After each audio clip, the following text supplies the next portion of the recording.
नमस्कार, मी अरमान पठाण. आपण बघत आहात शार्प न्यूज. आपलं शहर, आपलं गाव, आपली बातमी आपल्यापर्यंत पोहोचवण्यासाठी शार्प न्यूजची टीम नेहमीच कार्य करत असते.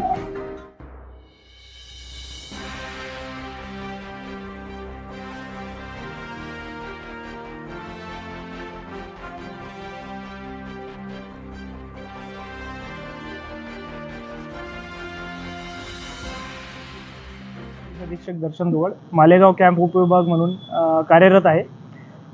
दिनांक 22/2/2026 रोजी रात्री 8:45च्या सुमारास आम्हाला गुप्त बातमी मिळाली होती की काही इसम गिरणा नदीच्या पात्रात देशी कट्ट्याचे लोखंडी पिस्तूल विक्री करण्याच्या उद्देशाने त्यांनी ठेवलेले आहे स्वतःजवळ.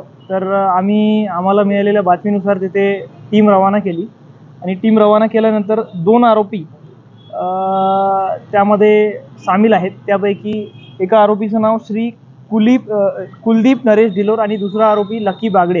हे 2 आरोपी या गुन्ह्यामध्ये सहभागी आहेत. तेथे टीम रवाना केल्यानंतर आम्हाला 2 लोखंडी पिस्तूल मिळालेले आहेत. हे देशी बनावटीचे 2 पिस्तूल आम्ही तिथून हस्तगत केले व एक आरोपी कुलदीप नरेश डिलोर याला सुद्धा आम्ही पकडलेले आहे. आरोपी क्रमांक 2 फरार आहे. त्याचा शोध चालू आहे आणि सदरचे जे पिस्तूल आहे हे कुठून आणले व कोणाकडून विकत घेतले त्याबद्दल सुद्धा तपास चालू आहे. पोलीस निरीक्षक दीपक जाधव यांच्या मार्गदर्शनाखाली नितीन आहिरे आणि चोथमल आणि बागडे आणि सय्यद आणि PSI चौधरी यांच्या संयुक्त पथकाने केली आहे.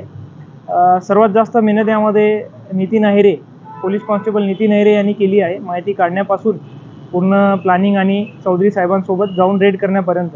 तर सर्व यशाचं श्रेय Nitin Ahire, police sub inspector Chaudhari, Chothmal, Bagde आणि सय्यद यांना जातं. त्यांचं नाशिक ग्रामीण पोलीस दलाकडून अभिनंदन आहे आणि अशीच कारवाई ते पुढे सुद्धा करत राहतील ही अपेक्षा आहे.